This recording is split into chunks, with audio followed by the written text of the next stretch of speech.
Isang mini-gen na mini-juicer na ayaw mag-power on ang inayos si Sir Thor sa short video na ito. Kung mayroon kayo nito na ayaw mag-on, marahil ito ang dahilan.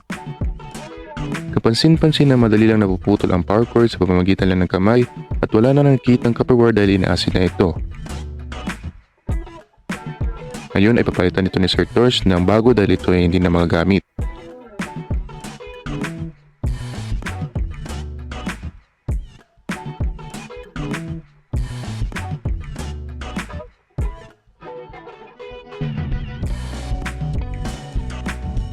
Ikinakabit ang bagong power cord at unting-unting binabalik ang mga natanggal na parts. Pagkatapos ng video na ito, pindutin mo lang subscribe at pwede kang tumingin-tingin sa uploaded video sa channel baka may makatulong sa iyo. Dagdagan sana ang iyong kaalaman. At ito, the moment of truth. Nice na. Kahit sa kaunting oras na ito ay sana nakatulong sa iyo.